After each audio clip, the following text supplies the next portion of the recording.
اب آج کا میرا موضوع ہے شہادت علی رضی اللہ تعالیٰ عنہ۔ اصل میں حضرت علی رضی اللہ تعالیٰ عنہ کی شہادت بھی اسی الفتنۃ الکبریٰ کا تسلسل ہے۔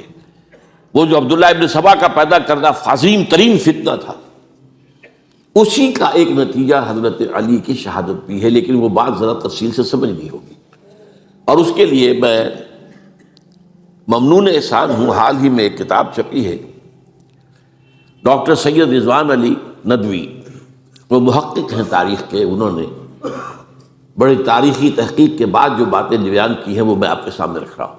عرب میں جنوب مغرب کی کونے میں جہاں یہ یمن بھی آباد ہے، اس کے اوپر نجران ہے، اسی علاقے میں یمامہ کا علاقہ کہلاتا ہے۔ یہاں ایک قبیلہ آباد تھا بنو تمیم۔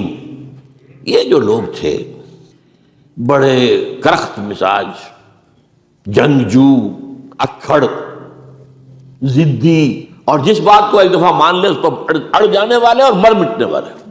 یہیں سے فتنہ پہلا اٹھا تھا، سب سے بڑا جو نئے جھوٹے نبی کھڑے ہوئے تھے ان میں سب سے بڑا تو مسیلمہ کذاب تھا، یہی تو علاقہ تھا، اور اس کے خلاف اس فتنے کی سرکوبی میں کتنے صحابہ، 1200 صحابہ ایک جنگ کے اندر شہید ہوئے، جن میں 500 جو ہیں وہ حفاظ تھے رضی اللہ تعالیٰ عنہ۔ تو یہ لوگ جو یہ تھے بڑے زوردار لوگ۔ اس قبیلے کے بارے میں حضرت عمر رضی اللہ تعالیٰ عنہ نے ایک بڑی عجیب حکمت عملی اختیار کی، ان کو وہاں سے اکھاڑ کر اور ایران کی سرحدوں پر آباد کر دیا، اب جہاں پر جہاد ہو رہا تھا، تاکہ ان کے اندر جو یہ جنگجوئی ہے یہ اب اس مقصد کے لیے استعمال ہو، اب وہ دارالاسلام کی توسیع کے مقصد کے لیے استعمال ہو، اور وہ ہوئی۔ حضرت عمر نے 2 چھاؤنیاں بنائی تھی رضی اللہ تعالیٰ، کوفہ اور بصرہ، کیونکہ ظاہر بات ہے کہ اب جو اسلام کا دائرہ پھیل رہا تھا اور اسلامی حکومت پھیل رہی تھی، اور زیادہ تر جو ہے مشرق کی طرف پھیل رہی تھی، ایران اور خراسان وغیرہ کی طرف، تو اب مدینے سے اس کا کنٹرول اتنا آسان نہیں تھا، فاصلہ تھا، تو چھاونیاں بنائیں تاکہ یہ اس سرحد کے اوپر یہ موجودہ مرکز رہے، یا فوجیں موجود رہیں، کہیں کوئی بغاوت ہو تو اس کو کچلنے کے لیے قوت فوری طور پر دستیاب ہو سکے۔ یہ لوگ ہیں کہ جو عبداللہ ابن سبا کی فتنے سے سب سے زیادہ متاثر ہوئے۔ ان کی مزاج میں وہ کجی تو تھی نا، حضرت عمر بھی ان کا جو ایک مضبوط کنٹرول تھا انہیں دبائے رکھا ہے، اور ان کا رخ جو ہے ایک دوسری طرف موڑ کر اس سے اسلام کو فائدہ پہنچایا۔ لیکن اس کے بعد جب فتنہ جو آیا یہ عبداللہ ابن سبا، تو سب سے بڑھ کر یہی لوگ اس کے ماننے والے، اور انہی میں سے وہ لوگ تھے جنہوں نے جانیں بھی دے دی ہیں، جنہیں حضرت علی نے زندہ جلایا ہے، اس لیے کہ وہ کہتے تھے کہ علی خدا ہے۔ اے علی تم خدا ہو، تم ہمیں آگ میں جلا رہے ہو، یہ تو تم ہمارا امتحان لے رہے ہو۔ وَلَنَبْلُوَنَّكُمْ بِشَيْءٍ مِّنَ الْخَوْفِ وَالْجُوعِ وَنَقْصٍ مِّنَ الْأَمْوَالِ وَالْأَنفُسِ وَالثَّمَرَاتِ۔ اب وہ اس آیت کو اپنے اوپر منطبق کر رہے ہیں۔ تو یہ جو کرخت لوگ تھے، انہوں نے در حقیقت جو ہے عبداللہ ابن سبا کے کردار میں سب سے بڑا رول پلے کیا، اور انہی کے ہاتھ میں حضرت عثمان شہید ہوئے رضی اللہ تعالیٰ، اور اس کے بعد انہوں نے حضرت علی رضی اللہ تعالیٰ عنہ کو اپنے گھیرے میں لے لیا، کیونکہ انہی کی کثیر تعداد موجود تھی مدینے میں جب حضرت عثمان شہید ہوئے۔ اس کے بعد اب ظاہر بات ہے کہ کوئی نہ کوئی تو خلیفہ ہونا چاہیے تھا۔ حضرت طلحہ سے کہا گیا، انہوں نے معذرت کر لی، حضرت زبیر سے کہا گیا، انہوں نے معذرت کر لی۔ اب ظاہر بات ہے کہ حضرت علی آخر امت کو چھوڑا تو نہیں جا سکتا تھا بغیر امام کے، انہوں نے قبول کر لی، اگرچہ حضرت حسن روکتے رہے کہ ابا جان یہ ان لوگوں کی بیعت جو ہے آپ قبول نہ کیجیے۔ حضرت حسن تو ان میں سے ہیں جو حضرت عثمان کے دروازے پر کھڑے تھے پہرے دار کی حیثیت سے، حسن اور حسین رضی اللہ تعالیٰ عنہ، انہیں تو معلوم تھا فتنہ جو کون لوگ ہیں۔ اس کے بعد حضرت علی رضی اللہ تعالیٰ عنہ نے اسی حکمت سے، جس حکمت کے تحت حضرت عمر نے یہ چھاونیاں آباد کی تھیں، دارالخلافہ بھی مدینے سے کوفہ منتقل کر، تاکہ پورے عالم اسلام کو کنٹرول کیا جا سکے اس مرکز کے ساتھ۔ اس کا نتیجہ یہ نکلا کہ اب گویا کہ حضرت علی کے گرد ان لوگوں کا گھیراؤ مکمل، کوفے میں یہی تو آباد تھے، کوفی یہی تو تھے، حضرت عمر نے انہیں لا کے یہاں آباد کیا تھا۔ جب حضرت علی نے کوفے کو اپنا دارالخلافہ قرار دیا تو گویا کہ ان کا پھر عمل دخل بہت بڑھ گیا۔ ایک طریقے سے یوں کہا جا سکتا ہے کہ انہوں نے اب حضرت علی رضی اللہ تعالیٰ عنہ کو اپنے محاصرے میں لی۔ چنانچہ جنگ جمل کے موقع پر یہ ہوا ہے کہ کہ صلح ہو گئی تھی، حضرت عائشہ رضی اللہ تعالی عنہ کے جو نمائندے تھے اور ادھر سے حضرت علی، صلح ہو گئی تھی، طے ہو گیا تھا کہ ہاں قاتلین عثمان کو جو ہے ان کو سزا دی جائے گی، قصاص لیا جائے گا حضرت عثمان کے قتل کا۔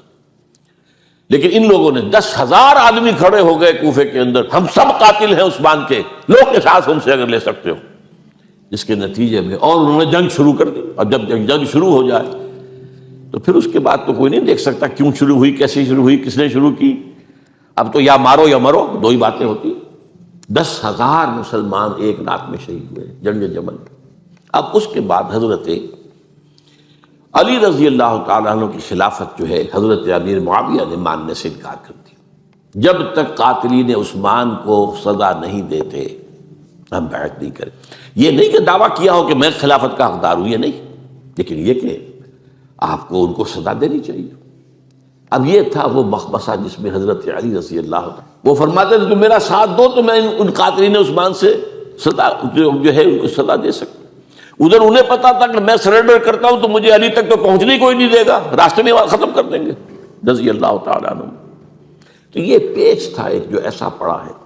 اب اس میں جب حضرت معاویہ اور حضرت علی کے مابین فیصلہ کن جنگ ہوئی، جنگ صفین جسے کہتے ہیں، جس میں 70,000 مسلمان ایک دوسرے کی تلواروں، تیروں، نیزوں سے قتل ہوئے۔ اس موقع پر حضرت معاویہ کی طرف سے ایک آفر آئی، قرآن مجید کو نیزے پر اٹھا کر لوگوں نے کہا کہ یہ خونریزی بند کر دو، ہم قرآن کا فیصلہ ماننے کو تیار۔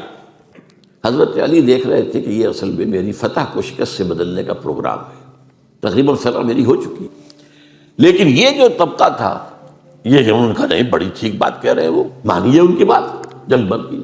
انہوں نے ہی یہی لوگ تھے جنہوں نے مجبور کیا حضرت علی کو کہ وہ تحکیم پر رضامند ہو جائے۔ اس کے بعد تحکیم میں جو معاملہ ہوا، حضرت علی حضرت عبداللہ ابن عباس کو اپنی طرف سے حکم بنانا چاہتے تھے، یہ اڑ گئے نہیں۔ یہ اڑ جانے والے لوگ، اور یہی اصل قوت تھے، وہاں ساری طاقت تو انہی کی تھی۔ تو انہوں نے ابو موسیٰ اشعری کو اپنی طرف سے مقرر، وہ بہت نرم خو آدمی تھے، انہیں بناؤ۔ بہرحال جو بھی بات طے ہوئی، اب تاریخ کی روایتوں میں اختلاف ہو سکتا ہے، کہا یہ جاتا ہے کہ طے تو یہ ہوا تھا حکمین کے مابین، ادھر سے ابو موسیٰ اشعری، ادھر سے عمرو بن العاص رضی اللہ تعالی عنہما، کہ آپ اپنے جو کلائنٹ ہیں حضرت علی آپ انہیں معزول کر دیجئے، میں معاویہ کو معزول کر دیتا ہوں، پھر جو ہے مسلمان فیصلہ کر لیں کسی اور کی عبادت۔ انہوں نے کھڑے ہو کے کہہ دیا میں علی کو معزول کرتا ہوں، اور عمرو بن العاص نے کہا کہ میں معاویہ کو قائم کرتا ہوں۔ اب یہ ہے روایت، واللہ عالم اس میں کتنا سچ ہے کتنا جھوٹ ہے، میں کوئی مورخ نہیں ہوں، میں کوئی تاریخ کا محقق نہیں۔